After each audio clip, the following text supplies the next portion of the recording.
Hello students. तो basic development lectures में मैं आपको केमिस्ट्री का एक फाउंडेशन कोर्स दूंगा, जिसके मदद से आपके जितने भी फंडामेंटल्स है केमिस्ट्री में सारे बहुत ही स्ट्रांग हो जाएंगे। और फिर जैसे ही हम 11th स्टैंडर्ड की स्टडी स्टार्ट करेंगे, you will find chemistry very easy and very interesting. ठीक है, तो लेट अस स्टडी केमिस्ट्री। ठीक है कि केमिस्ट्री है क्या? केमिस्ट्री क्या होता है? It is nothing but study of matter. है ना, किसी मैटर की अगर आप स्टडी करते हो तो वो सब्जेक्ट क्या है? केमिस्ट्री है। ऑलराइट, तो आपके मन में क्वेश्चन आएगा, सर मैटर क्या होता है? What is matter? तो मैटर क्या होता है? हर वो चीज जो स्पेस और मास से बनी होती है। ठीक है, या फिर ऐसा बोल सकते हैं anything that occupies space and has mass. हर वो चीज जो स्पेस को ऑक्यूपाई करेगी और उसके अंदर क्या होना चाहिए? एक मास होना चाहिए, तब जाके मैं उसको क्या कहूंगा? मैटर कहूंगा। दुनिया में ऐसी कोई चीज नहीं है जो मासलेस है, जिसके पास मास नहीं है। ऐसा कुछ हो ही नहीं सकता जिसके अंदर मास नहीं है। ठीक है, मास है ना तभी वो पार्टिकल बनता है। ठीक है, तो मास नेग्लिजिबल हो सकता है, कम से कम हो सकता है, लेकिन जीरो कभी हो सकता नहीं है। Correct, alright. तो आगे हम देखते हैं, जो आपने 10th में भी पढ़ा होगा कि मैटर जो होते हैं उसके स्टेट होते हैं। ठीक है, जैसे कि आपको पता है सॉलिड स्टेट होता है, लिक्विड स्टेट होता है और गैसियस स्टेट होता है। तो क्या दुनिया में सिर्फ ये 3 ही स्टेट है? नहीं, बहुत सारे स्टेट ऑफ मैटर हैं। ये इनिशियल स्टेट्स ऑफ मैटर है। इसके बाद में अगर हम आगे फर्दर स्टडीज करेंगे तो there are total 5 states of matter: solid, liquid, gas, 4th one is plasma and 5th one is Higgs boson particle. इसके अलावा भी और 2 नए स्टेट्स ऑफ मैटर जो है वो रिसेंटली 2 साल के अंदर डिस्कवर किए गए हैं, पर इतना डिटेल में हमको पढ़ने की कोई जरूरत नहीं है अभी। ठीक है, नेक्स्ट, अगर आपके मन में क्वेश्चन आएगा कि मैटर किससे बनता है, क्योंकि केमिस्ट्री क्या है? It is mystery of chemicals. ठीक है, तो आपको हर बार एक क्वेश्चन आएगा कि ये किससे बना है। अगर मैं पूछता हूं मैटर किससे बना है, तो ध्यान रखना it is nothing but a cluster, यानी एक गुच्छा होगा। ठीक है, क्लस्टर, किसका क्लस्टर होगा? Of tiny indivisible particles. इस पे ध्यान देना, टाइनी। सर टाइनी यानी छोटा, छोटा यानी कितना छोटा? ये इतना छोटा होगा कि अपनी आंखों से अपने को दिखाई देने वाला नहीं है, और ये इतना छोटा होगा कि इसको आप कट नहीं कर सकते। ठीक है, यानी ये कैसा रहेगा? इंडिविजिबल रहेगा। और ये क्या है? एक पार्टिकल है। ठीक है, और इस टाइनी इंडिविजिबल पार्टिकल को आप अगर एक के बाद एक के बाद एक के बाद अरेंज करते जाएंगे तो आपको फाइनली एक स्ट्रक्चर दिखाई देगा, जिसको हम क्या कहते हैं? मैटर। करेक्ट, तो ये जो टाइनी इंडिविजिबल पार्टिकल है ना, इसे हम कहते हैं एटम। सही है, आपने इसके बारे में ऑलरेडी 10th तक पढ़ा होगा, मैं जस्ट आपको एक फ्लश अप दे रहा हूं। ठीक है, तो ये जो एटम है इसके अंदर 2 चीजें होती है, न्यूक्लियस होता है और ऑर्बिट होता है। तो जैसे मैं समझता हूं केमिस्ट्री को कि किसी भी एटम का जो दिमाग होता है, ब्रेन, वो न्यूक्लियस होता है। करेक्ट, क्यों ऐसा वो मैं बताता हूं आपको। और जो उसकी बॉडी होती है एटम की, वो कौन होता है? ऑर्बिट होता है। ठीक है, जैसे आपकी बॉडी को कौन कंट्रोल करता है? आपका ब्रेन। आपके थिंकिंग प्रोसेस को कौन कंट्रोल करता है? आपका ब्रेन। आपके कैरेक्टरिस्टिक प्रॉपर्टी को कौन कंट्रोल करता है? आपका ब्रेन, है ना। आपका जो मूवमेंट रहेगा, आपका जो भी कुछ आप करेंगे, वो सब कौन कंट्रोल करता है? ब्रेन। यानी आपका मेन पार्ट क्या होता है? ब्रेन होता है। तो वैसे ही एटम किस तरह से रिएक्ट करेगा? एटम किसका है? एटम कौन सा एलिमेंट से बिलोंग करता है? एटम किसके साथ रिएक्ट करेगा? ये सब कंट्रोल करने वाला कौन होता है? न्यूक्लियस होता है। ठीक है, तो न्यूक्लियस के बारे में हम जब समझ जाएंगे तो आपको समझ में आ जाएगा कि पर्टिकुलर एटम ऐसा क्यों बिहेव करता है। ऑलराइट, तो ये जो न्यूक्लियस है इसके अंदर क्या होता है? न्यूक्लियॉन्स होते हैं। ठीक है, और जो ऑर्बिट होता है उसके अंदर कौन होता है? इलेक्ट्रॉन्स होते हैं। अब न्यूक्लियॉन्स का मतलब क्या होता है? ऐसे पार्टिकल्स जो न्यूक्लियस के अंदर रहते हैं। सही, इसलिए उनको क्या कहते हैं? न्यूक्लियॉन्स। अब न्यूक्लियॉन्स बहुत सारे टाइप के होते हैं, जिसमें से 2 बहुत फेमस हैं, न्यूट्रॉन एंड प्रोटॉन। इसके अलावा एंटी प्रोटॉन और बहुत सारी चीजें होती है न्यूक्लियस के अंदर, लेकिन हम लोग हायर लेवल पे पढ़ते हैं। ठीक है, अभी जस्ट ऐसे थोड़ा थोड़ा मैं आपको बता रहा हूँ। ठीक है, और इलेक्ट्रॉन्स होते हैं किसमें? ऑर्बिट्स के अंदर। ऑर्बिट का दूसरा नाम शेल भी होता है। ठीक है, तो कहीं आपने शेल देख लिया तो डरने की जरूरत नहीं है। ठीक है, अभी जो न्यूट्रॉन वाला पार्टिकल है ये है ना, न्यूट्रल होता है। इस पे चार्ज क्या होता है? 0। ठीक है, प्रोटॉन जो है उस पर चार्ज क्या रहता है? पॉजिटिव। और ये कहाँ होता है? न्यूक्लियस के अंदर, याद रहेगा। करेक्ट, और जो इलेक्ट्रॉन है उस पर चार्ज क्या रहता है? नेगेटिव। आई होप आपको यहाँ तक क्लियर हो। तो अगर हम लोग एक बेसिक सा स्ट्रक्चर देखा एटम का, जो आपने बचपन में पहले भी पढ़ा है, तो ये जो बीच वाले कोर वाला पार्ट होता है इसे न्यूक्लियस कहते हैं। उसके बाद मैंने K लिखा है वो फर्स्ट शेल है, L लिखा है वो सेकंड शेल है, M लिखा है वो थर्ड शेल है, N लिखा है वो फोर्थ शेल है। इसके आगे भी शेल्स होते हैं।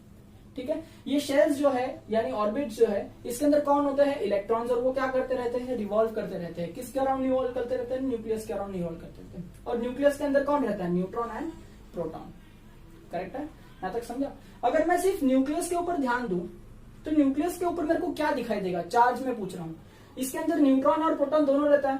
न्यूट्रॉन पे तो चार्ज 0 है, प्रोटॉन पर चार्ज पॉजिटिव है, तो दूर से देखने वाले को न्यूक्लियस पूरा हमेशा पॉजिटिव दिखाई देता है। न्यूक्लियस कैसा दिखाई देता है? हमेशा positive, because of protons present in it. सही है। और जो ऑर्बिट्स है, ऑर्बिट्स हमेशा उसके अंदर इलेक्ट्रॉन्स होता है। इलेक्ट्रॉन नेगेटिवली चार्ज होता है कि नहीं? इसलिए दूर से देखने वाले को ये जो बाहर का ऑर्बिट्स है ये कैसा दिखाई देता है? नेगेटिव दिखाई देता है। मतलब बोलने की बात क्या है, जो एटम है उसमें पॉजिटिव पार्ट भी होता है और नेगेटिव पार्ट भी होता है। यहां तक बात समझ में आई? तो सर ये जो एटम है हरदम इस पे अपने को चार्ज दिखाई देता है क्या? नहीं। जो एटम है वो इलेक्ट्रिकली न्यूट्रल होता है। इलेक्ट्रिकली न्यूट्रल का मतलब क्या होता है? चार्जलेस होता है। चार्जलेस कब होता है? जब पॉजिटिव चार्ज इक्वल हो जाए नेगेटिव चार्ज के। +2 और -2 दोनों सेम हो जाएंगे तो कैंसिल होकर 0 हो जाएगा कि नहीं चार्ज। तो एटम हमेशा चार्जलेस इसलिए दिखाई देता है, इलेक्ट्रिकली न्यूट्रल इसलिए होता है क्योंकि जितने भी पॉजिटिव चार्ज है हमेशा नेगेटिव चार्ज के इक्वल रहते हैं। इसका मतलब पॉजिटिवली चार्ज कौन था? प्रोटॉन। यानी नंबर ऑफ प्रोटॉन्स जो है वो हमेशा किसके इक्वल रहेंगे? नंबर ऑफ इलेक्ट्रॉन्स के इक्वल रहेंगे। यहां तक समझ में आया? यहां तक कोई डाउट नहीं है किसी को? ठीक है। पर ये सबसे बड़ी स्टेटमेंट है यहाँ पे, this balance can be disturbed by changing the number of electrons. अगर मैं इस बैलेंस को डिस्टर्ब कर दूं, ठीक है, तो डिस्टर्ब ऐसे तैसे नहीं कर सकते, सिर्फ मैं इलेक्ट्रॉन्स को चेंज कर सकता हूं। ठीक है, मैं प्रोटॉन्स को डिस्टर्ब नहीं कर सकता हूं। ना मैं प्रोटॉन बढ़ा सकता हूं ना मैं प्रोटॉन कम कर सकता हूं। ठीक है, हाँ, लेकिन मैं इलेक्ट्रॉन्स बढ़ा सकता हूं, इलेक्ट्रॉन्स कम कर सकता हूं। क्यों ऐसा? क्योंकि इलेक्ट्रॉन जो है ना बेटा वो शेल में बाहर रहता है ना, एटम में बाहर की तरफ रहता है, तो उसको आप ना रिमूव भी कर सकते हो और एक्स्ट्रा ऐड भी कर सकते हो। ठीक है, लेकिन प्रोटॉन को रिमूव या ऐड नहीं कर सकते इतनी आसानी से, क्योंकि वो न्यूक्लियस के अंदर रहता है ना। न्यूक्लियन है कि नहीं, वो न्यूक्लियस उसको बहुत अच्छी तरह से ब्लाइंड करके रखता है अपने अंदर। ठीक है, तो वो आप रिमूव नहीं कर सकते ना आप एक्स्ट्रा ऐड कर सकते हैं। इसलिए प्रोटॉन का रिमूवल और addition it is little difficult as compare to electrons. तो हम बहुत आसानी से इलेक्ट्रॉन चेंज करके इस बैलेंस को डिस्टर्ब कर देंगे। समझ में आया? ऑलराइट, तो it can be easily disturb. अगर मैं इस बैलेंस को डिस्टर्ब कर दूं तो एटम जो चार्जलेस था वो बदल कर क्या हो जाएगा? चार्ज हो जाएगा। करेक्ट है? अगर मैं डिस्टर्ब कर दूं तो जो एटम चार्जलेस था बदल करके हो जाएगा चार्ज्ड एटम, और इसी चार्ज्ड एटम को नाम देते हैं आयन। क्या नाम देते हैं? आयन। अगर मैं कहूं आयन पॉजिटिवली चार्ज है ना, तो इसे कहते हैं कैटायन। देखो ये टी जो है वो प्लस के शेप में है ना, ऐसा मैं याद रखता हूं, this just trick to remember, cation. ठीक है, और ये एन का मतलब नेगेटिव, इसके लिए मैं इसको कहूंगा एनायन। ठीक है, अगर एटम पर पॉजिटिव चार्ज होता है तो उसे एटम नहीं कहते हैं, आयन कहते हैं। कौन सा आयन कहते हैं? कैटायन कहते हैं। अगर एटम पर चार्ज है तो उसे एटम नहीं कहते हैं, आयन कहते हैं। कौन सा चार्ज है? नेगेटिव चार्ज है तो उसे एनायन कहते हैं। आई होप आपको यहां तक सब कुछ समझ में आया रहेगा। क्लियर? तो आगे जितने हम कंसेप्ट पढ़ने वाले सारे एटम के रिलेटेड होंगे। ठीक है, जैसे एटॉमिक नंबर क्या होता है, उसका सिंबल कैसे होता है, ठीक है, उसका कैलकुलेशन कैसे होता है, एक्सेट्रा। वो सब बेसिक चीजें जो आपने पढ़ी है मैं आपको फटाफट ब्रशअप करवा दूंगा वो सब चीजों का, और फिर मैं आपको एक कैटायंस का लिस्ट और एनायंस का लिस्ट दूंगा। ठीक है, जो आपके 10th स्टैंडर्ड के टेक्स्ट बुक में भी हुआ होगा। ठीक है, ये लिस्ट को हम पढ़ते हुए आगे मैं आपको समझाऊंगा कि सॉल्ट को कैसे बनाते हैं। क्लियर? और फिर धीरे धीरे ऐसे करके मैं केमिस्ट्री में आपके सारे बेसिक्स को एक एक करके उठा करके कंप्लीट करवा दूंगा, so that you will be prepared for your 11th standard. Thank you.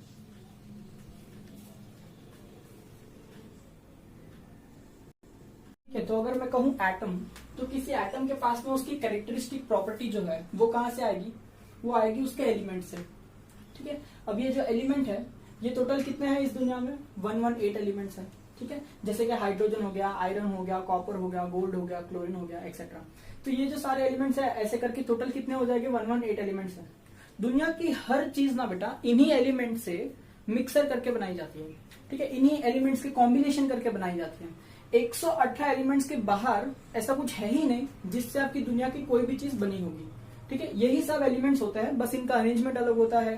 ठीक है, इनका कॉम्बिनेशन फैक्टर अलग होता है, उस हिसाब से दुनिया की हर चीज, हर मैटर को बनाया जाता है। ठीक है, तो ये जो एलिमेंट है उसकी वजह से एटम के पास में अपनी एक खुद की पहचान, एक कैरेक्टरिस्टिक प्रॉपर्टी आती है। ठीक है, तो ये जो एलिमेंट है उसको कैसे बताएंगे, एक्स। एलिमेंट का सिंबल जो एटॉमिक फॉर्म में हम लिखेंगे उसको कैसे रिप्रेजेंट करते हैं, एक्स से। अब इस एक्स के पैरों की तरफ आपको कुछ दिखाई देगा, पैरों की तरफ, नीचे की तरफ जेड। ठीक है, और उसके सर के ऊपर कुछ दिखाई देगा आपको ए। ठीक है, अगर जेड लिखा है इसका मतलब ये होता है एटॉमिक नंबर, और ए होता है उसका मतलब होता है एटॉमिक मास नंबर। तो एटॉमिक नंबर हमको क्या इंफॉर्मेशन देता है, ये जेड देख के आपको क्या मालूम पड़ता है, आपको ये मालूम पड़ेगा कि एटॉमिक नंबर मतलब क्या होता है, it is nothing but number of electrons present in that atom. ठीक है, उस एटम के अंदर कितने इलेक्ट्रॉन्स प्रेजेंट हैं। ठीक है, पर सर नंबर ऑफ इलेक्ट्रॉन्स और नंबर ऑफ प्रोटॉन्स तो हमेशा इक्वल होते हैं किसी एटम के अंदर। हाँ, तो क्या मैं इसको ऐसा बोल सकता हूं कि it is also called as number of protons present.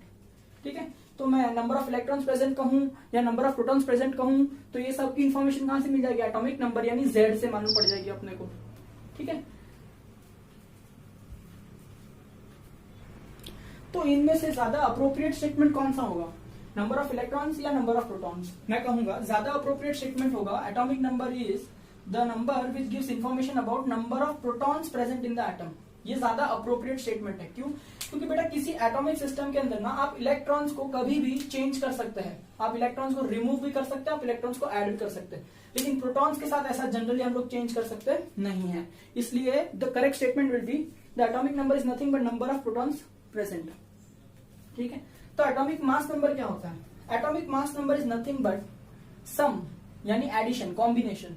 ठीक है, sum of number of protons and number of neutrons, है ना। प्रोटॉन और न्यूट्रॉन को ऐड करके जो भी नंबर आएगा उसे कहेंगे एटॉमिक मास नंबर।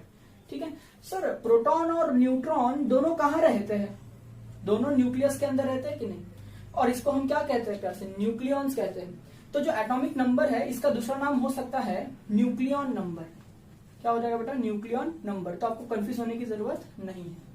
ठीक है, तो sum of protons and sum of sum of number of protons and number of neutrons is called as atomic number, mass number. Correct. सवाल ये कि सर इसको मास क्यों बोलते हैं।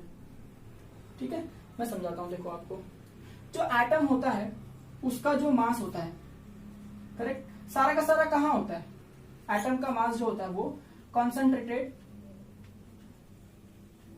एट द सेंटर, और सेंटर में क्या होता है बोलो, न्यूक्लियस।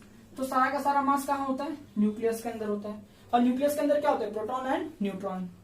ठीक है, इसलिए हम इसको कहेंगे एटॉमिक मास नंबर।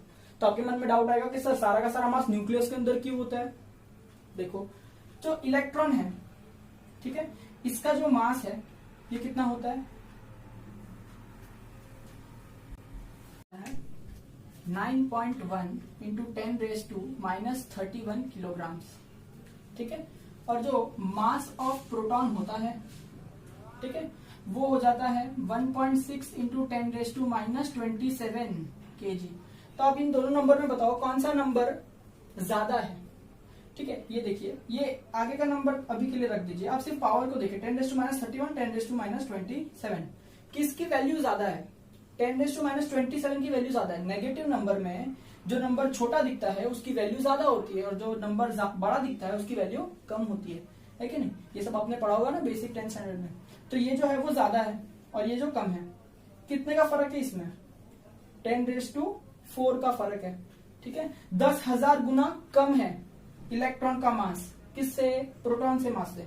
ठीक है, तो अगर हम कंपेयर करें मास ऑफ प्रोटॉन और मास ऑफ इलेक्ट्रॉन को, तो मास ऑफ इलेक्ट्रॉन ना के बराबर साबित होगा मास ऑफ प्रोटॉन के बराबर। ठीक है, और जो मास ऑफ न्यूट्रॉन होता है ना वो सेम होता है 1.6 इंटू 10⁻27 किसके, प्रोटॉन के मास के बराबर। इसका मतलब क्या होता है, ये दोनों के दोनों है ना, यही पूरे एटम का मास डिसाइड कर लेते हैं, है ना। इसको पार्टिसिपेट करने की जरूरत पड़ती हुई नहीं है। अगर इसको जोड़ भी लेंगे इसके अंदर तो भी ज्यादा सिग्निफिकेंट डिफरेंस पड़ने वाला नहीं है। इसलिए हम ऐसा कहते हैं कि पूरा का पूरा मास जो है वो न्यूक्लियस के अंदर ही होता है। क्लियर, इसलिए इसको मास नंबर ऐसा नाम दिया गया है। आई होप यहां तक आपको क्लियर होगा। ठीक है, तो अब इन दोनों के बीच में एक रिलेशन है। क्या रिलेशन है? अगर मैं कहूं एटॉमिक नंबर में से मैं एटॉमिक मास नंबर में से मैं एटॉमिक नंबर को काट दूं तो मुझे मिलेगा नंबर ऑफ न्यूट्रॉन। सही है? अरे भाई ए एटॉमिक मास नंबर, ये क्या है? प्रोटॉन प्लस न्यूट्रॉन, उसमें से जेड क्या है? प्रोटॉन। प्रोटॉन प्लस न्यूट्रॉन में से प्रोटॉन काट दोगे तो न्यूट्रॉन मिलेगा कि नहीं? तो ये हल्का सा फॉर्मूला मिल जाता है जिससे हमको मालूम पड़ेगा नंबर ऑफ न्यूट्रॉन्स कितने हैं। ठीक है, जैसे ए एटॉमिक मास नंबर है, जेड एटॉमिक नंबर है और एन नंबर ऑफ न्यूट्रॉन है कि नहीं। और ये मैंने कुछ एलिमेंट्स लिखे हैं, ठीक है, इसके पैरों की तरफ 1 लिखा है तो एटॉमिक नंबर 1 है, इसके सर की तरफ ए लिखा है यानी एटॉमिक मास नंबर 1 है। अगर मैं मास नंबर में से नंबर को कट कर दूं, ए माइनस जेड कर दूं, ठीक है, तो ये मिलेगा कि नहीं? क्या हो जाएगा? 0, यानी हाइड्रोजन के अंदर कितने न्यूट्रॉन्स हो जाते हैं? 0। ऑक्सीजन कंसिडर कर लो, 8 क्या है? उसका एटॉमिक नंबर है, ठीक है। 16 क्या है? उसका एटॉमिक मास नंबर है। तो 16 माइनस 8 करेंगे तो 8 आएगा, तो 8 कितने होंगे? उसके अंदर न्यूट्रॉन्स होंगे। तो अगर मैं आपको पूछूं भाई कितने प्रोटॉन होंगे, तो आपका आंसर क्या होगा? नंबर ऑफ प्रोटॉन जेड होता है कि नहीं? तो नंबर ऑफ प्रोटॉन कितने हो जाएंगे? 8 हो जाएंगे। नंबर ऑफ न्यूट्रॉन भी कितने हो जाएंगे? 8 हो जाएंगे। और नंबर ऑफ इलेक्ट्रॉन्स जितने नंबर ऑफ प्रोटॉन्स होते हैं, करेक्ट। ऑलराइट, ये इसके अंदर देखिए, ये क्या हो जाता है? 12। ये क्या हो जाता है? 6। तो इधर आंसर आ जाएगा 6। इधर क्या आ जाएगा? 40। इधर क्या आ जाएगा? 20। इधर क्या बच जाएगा? 20। क्लियर? अब ये क्वेश्चन आता है कि एटम्स जो है वो रिएक्ट क्यों करते हैं, है ना? Why do atoms react? तो इसका आंसर क्या है? They react due to their electronic configuration. ये बड़ा सा वर्ड क्या है? इलेक्ट्रॉनिक कॉन्फ़िगरेशन का मतलब होता है अरेंजमेंट ऑफ इलेक्ट्रॉन्स, और कुछ नहीं, ठीक है।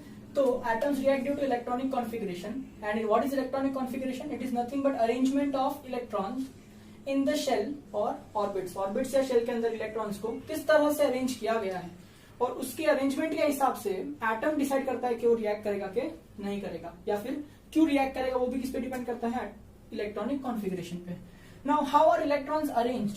इलेक्ट्रॉन्स कैसे अरेंज होते हैं किसी एटम के शेल या ऑर्बिट के अंदर? तो याद रखना, जो फर्स्ट शेल होता है न्यूक्लियस के सबसे पहले, न्यूक्लियस के बाहर आई मीन, ठीक है, वो जो फर्स्ट शेल होते हैं उसका कैपेसिटी होता है 2 इलेक्ट्रॉन्स। वो फर्स्ट शेल कितने इलेक्ट्रॉन्स संभाल के रख सकता है अपने अंदर? 2 इलेक्ट्रॉन संभाल के रख सकता है। उसके बाद में जितने भी शेल होने वाले हैं सब कितने इलेक्ट्रॉन संभाल के रख सकते हैं? 8। सही है? इस फंडे को अप्लाई करके देखते हैं।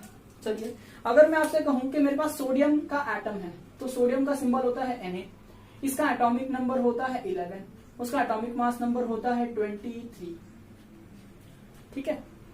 तो चलिए मेरे को इसके अंदर इंफॉर्मेशन दीजिए। तो अगर मैं आपसे पूछूं Z यानी एटॉमिक नंबर, यानी क्या होता है? नंबर ऑफ प्रोटॉन, यानी क्या होता है? नंबर ऑफ इलेक्ट्रॉन, तो क्या आंसर आ जाता है?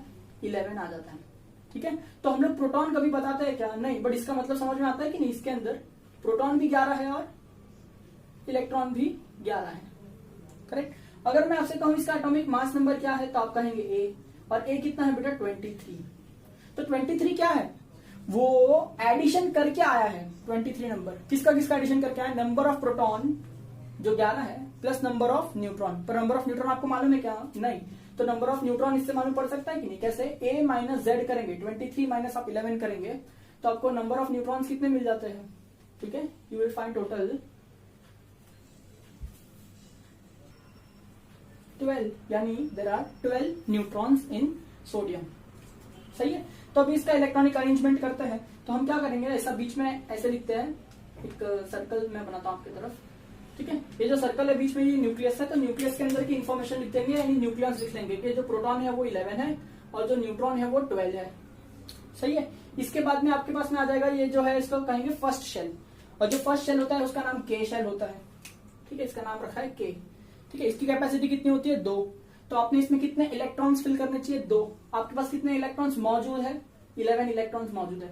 उसमें से 2 आप फिल कर देंगे तो 1 हो गया, और ये 2 हो गया। आपने 2 इलेक्ट्रॉन्स को फिल कर दिया, कोई बात नहीं।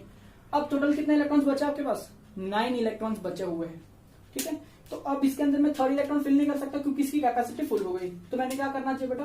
दूसरा शेल बनाना चाहिए। सही है? और जो सेकंड शेल होता है उसका नाम है के बाद जो दूसरा नाम आएगा वो है एल, ठीक है। इसकी भी कैपेसिटी कितनी हो जाती है बेटा? 8 है, ठीक है। अगर 8 कैपेसिटी है तो इसमें 8 इलेक्ट्रॉन्स भर सकते हैं, और आपके पास मौजूद 11 में से 2 बैठ गए तो कितना हो गया? 9। तो 9 में से 8 तो बिठा सकते हैं कि नहीं? 1 2 3 4 5 6 7 और 8। अभी भी आपके पास एक इलेक्ट्रॉन बाकी है, तो क्या आप ये शेल में बिठा सकते हैं क्या? नहीं। तो आपको एक नया शेल जनरेट करना पड़ेगा, ठीक है। और ये शेल का नाम क्या हो जाएगा? M, ठीक है। और आपका एक इलेक्ट्रॉन यहाँ पर रह जाएगा। आई होप आपको यहाँ तक ये समझ में आया होगा। क्लियर है? तो सर ये सब तो हमको समझ गया कि ये इस तरह से एटम्स के अंदर इलेक्ट्रॉन्स अरेंज करते हैं। अभी भी आंसर हमको नहीं मिला कि एटम्स रिएक्ट क्यों करते हैं। देखो, एटम्स क्यों रिएक्ट करते हैं, इसका फंडा छुपा हुआ है एक ऑक्टेट नाम के रूल में, ठीक है। किसमें छुपा हुआ है? ऑक्टेट रूल के अंदर। और ये जो ऑक्टेट रूल है ये क्या कहता है कि जो आउटर मोस्ट शेल होता है, आउटर मोस्ट शेल, बाहर से बाहरी वाला shell, must have 8 electrons, must have 8 electrons, ठीक है, टू बी स्टेबल, ठीक है। ऐसे ये रूल जो है वो कहता है कि आउटर मोस्ट शेल में अगर 8 इलेक्ट्रॉन होते हैं तो उसको अच्छी सी स्टेबिलिटी मिलती है एग्जिस्ट करने के लिए, ठीक है। तो इस वजह से एटम जो है अपने आप को स्टेबिलाईज करने के लिए रिएक्ट कर जाता है। कैसे रिएक्ट कर जाता है? देखिए यहाँ पे जैसे मैं सोडियम की बात करूं तो इसका जो आउटर मोस्ट शेल है बेटा वो कौन है? The shell is M which is outermost अभी, ठीक है। आउटर मोस्ट शेल में बेटा कितना इलेक्ट्रॉन है? बेटा एक ही इलेक्ट्रॉन है। और होने कितने चाहिए रूल के हिसाब से? 8। तो एक ही है, कमी कितनी इलेक्ट्रॉन्स की है? 7 इलेक्ट्रॉन्स की कमी है, ठीक है। तो ये स्टेबल रहेगा क्या? नहीं रहेगा। तो ये एलिमेंट है वो रिएक्ट करेगा अपने आप को स्टेबल बनाने के लिए। कैसे? अगर ये अपने अंदर से एक इलेक्ट्रॉन को एमिट कर दे, निकाल दे, ठीक है, तो ये शेल ही चले जाएगा क्योंकि शेल में इलेक्ट्रॉन ही नहीं है। तो उसके बाद जो एल शेल बचेगा उसमें तो 8 इलेक्ट्रॉन है कि नहीं? इसका मतलब रूल फॉलो हो जाएगा कि नहीं? तो इस रूल को फॉलो करने के लिए अपने अंदर से ये एक इलेक्ट्रॉन को निकाल देगा, ठीक है। तो अगर सपोज मैंने कंसीडर किया होता क्लोरीन, जिसका एटॉमिक नंबर क्या होता है? 17, और जिसका एटॉमिक मास नंबर होता है 35.5, जिस पर अभी हम लोग को डिस्कस करना नहीं है, ठीक है। एनीवे अगर एटॉमिक नंबर उसका 17 है तो आप मेरे को उसका इलेक्ट्रॉनिक कॉन्फ़िगरेशन बता पाएंगे? कैसे लिखेंगे इलेक्ट्रॉनिक कॉन्फ़िगरेशन? कि जो पहला शेल है उसमें 2 इलेक्ट्रॉन आएंगे, सही, तो दूसरे शेल में 8 इलेक्ट्रॉन आ जाएंगे। टोटल कितने हो गए? 10 हो गए। और कितने बाकी है? 7। तो तीसरा शेल है उसमें कितने आ जाएंगे? 7 इलेक्ट्रॉन आ जाएंगे, ठीक।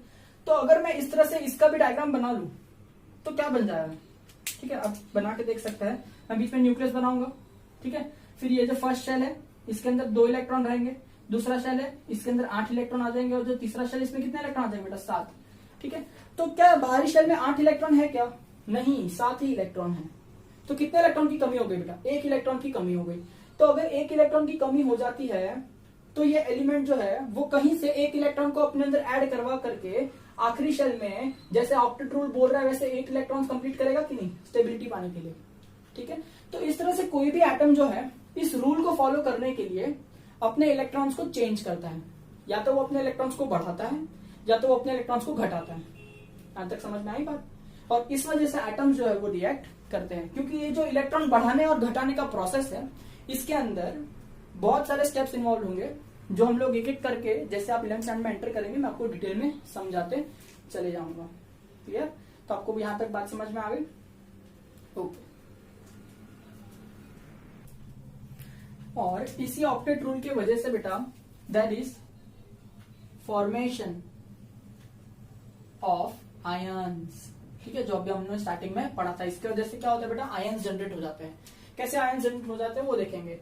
जैसे इधर देखो, सोडियम के अंदर जो 1 इलेक्ट्रॉन है, करेक्ट है, इसका कॉन्फ़िगरेशन क्या है? 2 है, 8 है और फिर 1 है, सही है। तो अगर ये 1 इलेक्ट्रॉन आउटरमोस्ट शेल का अगर मैं रिमूव कर देता हूं तो कॉन्फ़िगरेशन स्टेबल हो जाएगा ना, क्योंकि आउटरमोस्ट शेल में कितने इलेक्ट्रॉन आ जाएंगे? 8 इलेक्ट्रॉन आ जाएंगे ऑक्टेट रूल के हिसाब से। तो अगर मैं 1 इलेक्ट्रॉन को रिमूव करूं तो क्या हो जाएगा? जो पहले सोडियम था उसको मैं Na रिप्रेजेंट करता हूं। जब मैं इसके अंदर से 1 इलेक्ट्रॉन को रिमूव कर दूंगा, ठीक है, इसको कैसे समझेंगे? इलेक्ट्रॉन पर चार्ज होता है -1 का, ठीक है। ये जो इलेक्ट्रॉन है इसको मैंने निकाल दिया ना इसमें से, इसलिए आगे भी माइनस साइन। ये जो माइनस साइन है इसका मतलब है रिमूविंग, समझ पाए? ये जो माइनस साइन है इसका मतलब क्या होता है? रिमूविंग 1 इलेक्ट्रॉन, सही है। तो ये सोडियम है वो तो सोडियम ही रहेगा, बट 1 इलेक्ट्रॉन की कमी हो जाएगी। 1 इलेक्ट्रॉन पर चार्ज होता है -1 का, तो इसके अंदर जो है एक नेगेटिव चार्ज निकल गया, मतलब पॉजिटिव क्वांटिटी बढ़ जाएगा कि नहीं, मतलब इस पर चार्ज क्या आ जाएगा +1, क्योंकि एक इलेक्ट्रॉन निकल चुका है, एक नेगेटिव चार्ज निकल चुका है, तो टेक्निकली स्पीकिंग एक पॉजिटिव चार्ज आपको दिखाई देगा।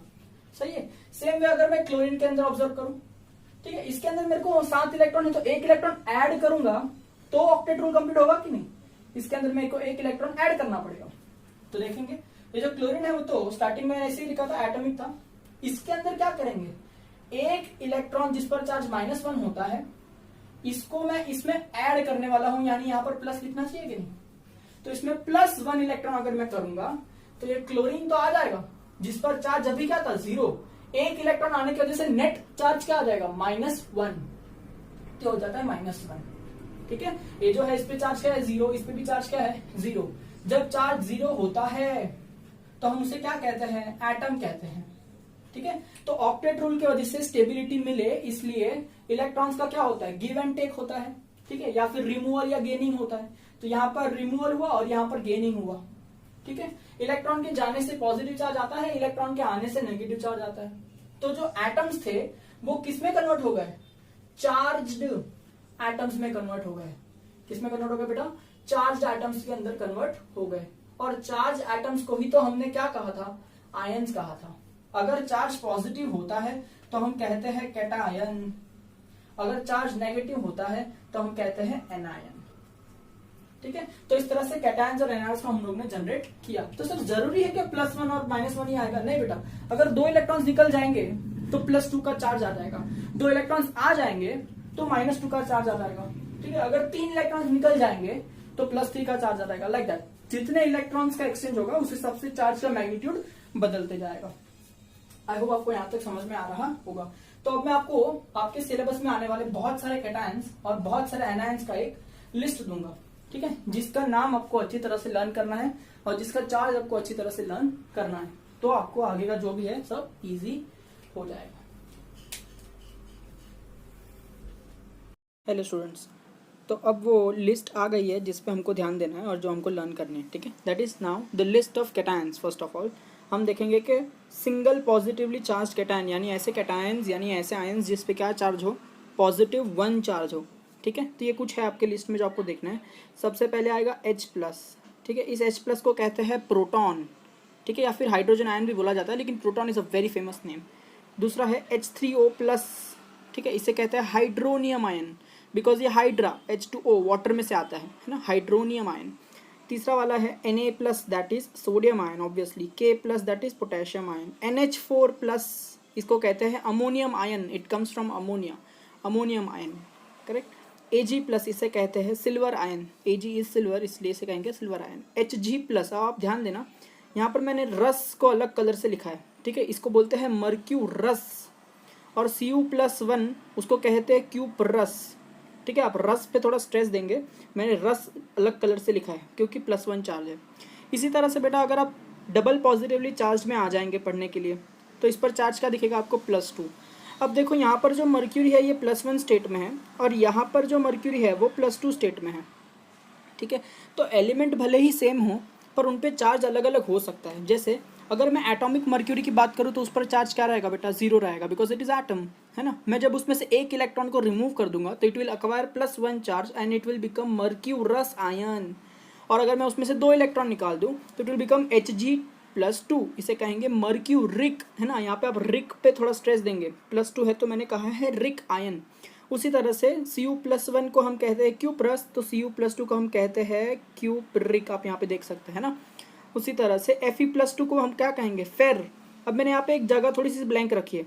ठीक है, अब देखो यहाँ पे ध्यान से, please look at the pointer.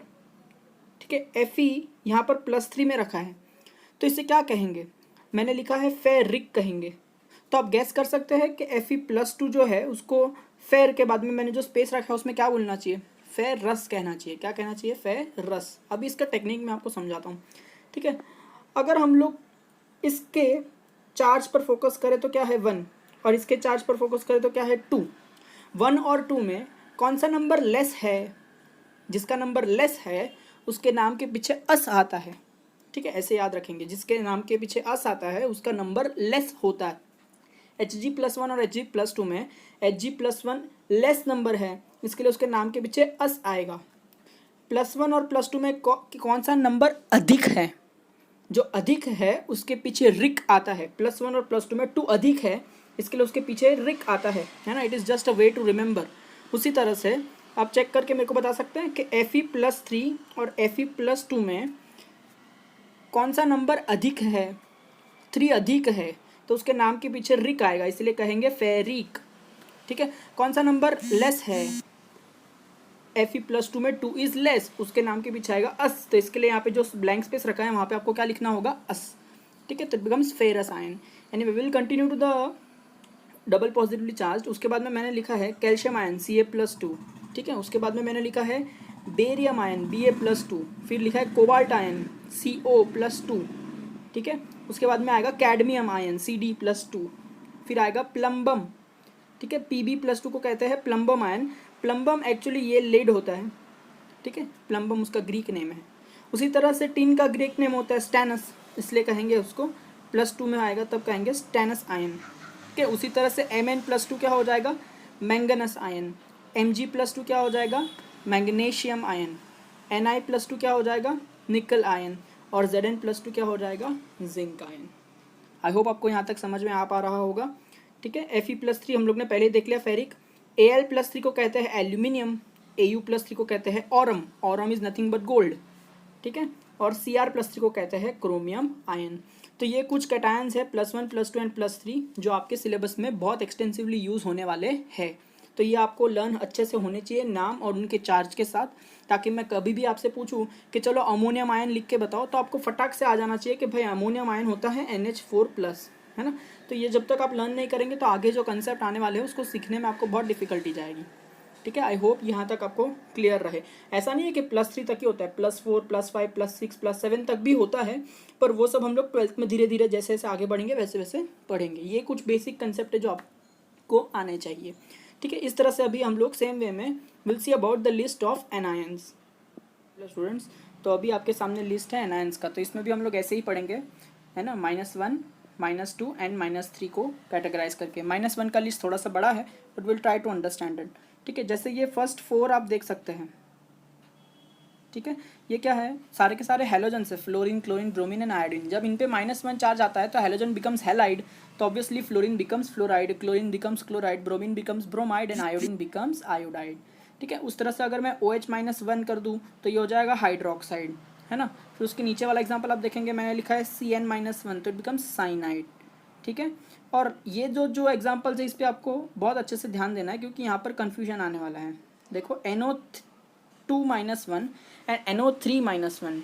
ठीक है, जो ऊपर वाला है NO2-1 उसमें nitrogen is associated with 2 oxygens and the charge is -1 and it is named as nitrite, ITE, है ना। मैंने अलग कलर से लिखा है, उस पर स्ट्रेस देंगे थोड़ा, करेक्ट। दूसरा जो है NO3-1 उसमें nitrogen is associated with 3 oxygens and charge is again -1 only, but इसका नाम होता है नाइट्रेट, RATE। ठीक है, तो ATE अलग कलर से लिखा है, उस पर थोड़ा स्ट्रेस देंगे। आई होप आपको यहाँ तक समझ में आ पा रहा होगा। ठीक है, सिमिलरली अगर मैंने आपसे कहा कि मैंने बोला MnO4-1 तो ये क्या हो जाएगा, पर मैंगनेट। ठीक है, सेम वे ClO4-1 कहा तो हो जाएगा पर क्लोरेट। ठीक है, और ClO3-1 कहा तो ये क्या हो जाता है, क्लोरेट। ठीक है, अब ये जो नेक्स्ट कैटेगरी हमारे सामने आने वाली है वो जरा ध्यान से देखेंगे। ठीक है, यहाँ पर ना चारों एग्जाम्पल के आगे हाइड्रोजन लिखा है और उस हाइड्रोजन का मतलब होता है बाई। तो आप जो भी कंपाउंड के आगे नाम देख रहे हैं, जैसे फर्स्ट वाला एग्जांपल आप देखें HS-1, तो ये जो H है हाइड्रोजन उसके वजह से मैंने लिखा है बाई, और S-1 हो गया तो इसे कहेंगे सल्फाइड, तो ये क्या हो जाएगा, बाई सल्फाइड, HS-1। ठीक है, सेम वे HSO4-1 तो ये बाई सल्फेट होता है, HSO3-1 तो इसे बाई सल्फाइड कहेंगे। ठीक है, आइट, एट, आइड, ये तीनों में कन्फ्यूजन बहुत होता है तो आप इसको अच्छे से लर्न करेंगे। HSO3-1 is by sulphide. Same way अगर HCO3-1 कर दिया तो ये क्या हो जाएगा, बाई कार्बोनेट। ठीक है, बाई बाई बाई इसका मतलब क्या होता है, hydrogen is there, correct. HCOO-, ठीक है। अभी आप सोचोगे सर इसमें भी H है तो आपको बाई क्यों नहीं लिखा आपने? अरे बेटा ये HCO माइनस है ना, ये ऑर्गेनिक एसिड से आता है, ठीक है, पर यहाँ पे we are just considering its ion, that is why it is called as formate, ठीक है। CH3COO माइनस इसे कहते हैं acetate. And do not forget O जब -1 स्टेट में होता है, ऑक्सीजन के ऊपर जब -1 चार्ज होता है तो उसे कहते हैं पेरोक्साइड, ठीक है। आई होप -1 का जो इतना बड़ा लिस्ट है आपको अच्छे से समझ में आ रहा होगा, करेक्ट। सेम वे अगर मैं कहूँ -2 चार्ज में, तो ये भी बड़ा इंटरेस्टिंग है। S-2 इज सल्फाइड, ठीक है, आप देख सकते हैं SO4-2 is sulphate, SO3-2 is sulphide, and CO3-2 is carbonate, ठीक है। Now if you compare it with +1, है ना, आप ज़रा इनको कंपेयर करिए तो देखो आपने क्या नोटिस करा, जो फर्स्ट एग्जाम्पल है अपना उसमें देखो, ठीक है, observe the first example only. Sulphide दोनों तरफ सेम है ना, एक में मैंने बाई लिखा है और एक में बाई नहीं लिखा है। बाई का मतलब होता है हाइड्रोजन, है ना, तो आप यहाँ पर समझ पा रहे होगे कि सल्फाइड बोल रहा हूँ ना, तो सल्फर ही है जिस पे चार्ज क्या है -2, करेक्ट है। और अगर मैं बाई वर्ड उसके आगे यूज़ करता हूँ तो इट बिकम्स हाइड्रोजन, ठीक है। तो आप ध्यान से याद करेंगे कि हाइड्रोजन जब हम लोग ने कैटायंस की लिस्ट में नंबर 1 पे पढ़ा था, उस पर चार्ज क्या था, +1, करेक्ट। अभी आप खुद सोचिए, जो S-2 है इसमें मैं हाइड्रोजन यानी +1 जोड़ दूँ तो -2 +1 -1 हो जाएगा कि नहीं। इसलिए जब ये सल्फाइड के अंदर मैं हाइड्रोजन को जोड़ के बाई सल्फाइड बनाता हूँ तो उसका चार्ज डिक्रीज होकर के क्या हो जाता है, -1 हो जाता है, ठीक है। अब सेम फंडा दूसरे एग्जाम्पल में भी चेक कर सकते हैं। SO4-2 इज सल्फेट, है ना, अगर मैं इसके अंदर हाइड्रोजन ना आगे अटैच कर दूँ तो ये हो जाएगा बाई सल्फेट, और हाइड्रोजन पे चार्ज होता है +1 और सल्फेट पे चार्ज होता है -2, तो -2 +1 will again become -1, therefore hydrogen लगाने पे इसका जो चार्ज है वो भी डिक्रीज हो गया, देखो -1 हो गया, ठीक है। सेम तरह से you can again understand in bisulphide and bisulphate and bisulphide, तीनों में। यही नहीं, आप कार्बोनेट में भी अप्लाई करके देख सकते हैं, देखिए यहाँ पे, ठीक है। कार्बोनेट इज CO3-2, आपने हाइड्रोजन लगा दिया तो becomes by carbonate and the charge will fall by -1, correct है। तो इस तरह से आपने -2 वाले के फर्स्ट 4 एग्जाम्पल्स अच्छी तरह से देख लिए, करेक्ट। अब आगे के एग्जाम्पल्स हैं वो थोड़े से ट्रिकी है रिमेंबर करने में, बट अगर आप प्रैक्टिस करेंगे तो याद रह जाएगा। C2O4-2, है ना, ये भी ऑर्गेनिक एसिड है, पर अभी हम लोग सिर्फ उसका आयन पढ़ रहे हैं, that is oxalate. C2O4-2 is called as oxalate. CrO4-2 is called as परक्रोमेट। Cr2O3-2 इसको कहते हैं क्रोमाइट, और Cr2O7-2 इसको कहते हैं डाइक्रोमेट, ठीक है। I know it is little difficult to remember, पर प्रैक्टिस करेंगे तो आपको ये याद रह जाएगा, ठीक है। Same way now will proceed to triple negatively charged, ठीक है। N-3 इज नाइट्रेट, ATE भूलना नहीं। PO4-3 is phosphate, BO3-3 is borate, correct. तो इस तरह से हम लोग ने एनायंस का भी एक लिस्ट देख लिया। तो मेरे पास एक थोड़ा सा शॉर्टकट है या फिर एक वे ऑफ रिमेंबरिंग है, क्योंकि आपको यहाँ पर बहुत कन्फ्यूजन होने वाला है कि सर कहाँ पर IDE लिखना है, कहाँ पर ATE लिखना है और कहाँ पर ITE लिखना है ना। तो मैं आपको एक छोटा सा टेबल बना के देता हूँ जिससे आपको लर्न करने में आसानी होगी, ठीक है। Let us now have a look at that table. देखिए ये टेबल के अंदर आप देख सकते हैं सल्फ़र के बारे में अगर मैं बात कर रहा हूँ तो सल्फ़र में 8 कब लिखेंगे, जब SO4-2 होगा। सल्फ़र में 8 कब लिखेंगे, जब SO3-2 होगा। सल्फ़र में IDE कब लिखेंगे, जब S-2 होगा, ठीक है। सेम वे अब नाइट्रोजन में देखो, नाइट्रोजन में 8 कब लिखेंगे, जब NO3-1 होता है, ठीक है। नाइट्रोजन में 8 कब लिखते हैं, जब NO2-1 होता है। नाइट्रोजन में IDE कब लिखेंगे, जब N-3 होता है, नाइट्राइड, लाइक दैट, ठीक है। फॉस्फर में भी देखो, अगर मैं कहूँ फॉस्फेट तो PO4-3, अगर मैं कहूँ फॉस्फाइड तो PO3-3, अगर मैं कहूँ फॉस्फाइड तो P-3, ठीक है। तो आप थोड़ा सा नोटिस कर सकते हैं एक चीज़ को थोड़ा हल्का हल्का, कि जब भी मैं IDE बोलता हूँ ना, most of the time the element is single. देखो सल्फर, नाइट्रोजन, फॉस्फर, ये सिंगल है कि नहीं, ठीक है। हाँ, चार्ज ऑब्वियसली एलिमेंट अलग है तो अलग ही होगा, करेक्ट, पर IDE बोलते हैं ना तो याद रखेंगे सिंगल एलिमेंट यूज़ होता है, ठीक है। और ATE और ITE को आप ऐसे कंपेयर कर सकते हैं। ATE के अंदर मोर ऑक्सीजन होता है एज कम्पेयर टू ITE, देखो यहाँ पर ऑक्सीजन 4 है, यहाँ पर ऑक्सीजन 3 है, यहाँ ऑक्सीजन 3 है, यहाँ पर ऑक्सीजन 2 है, यहाँ पर ऑक्सीजन 4 है, यहाँ पर ऑक्सीजन 3 है। ATE में there is more oxygen as compare to ITE, ठीक है। This is just short notation to understand, ठीक है। बट आप जब तक एनायंस और कैटायंस का लिस्ट लर्न नहीं करेंगे तो आगे का टॉपिक मैं आपको समझा नहीं पाऊंगा, ठीक है। तो I hope next BDL lecture जब तक आए तब तक आप ये बहुत ही अच्छे से लर्न करके रखेंगे। Thank you.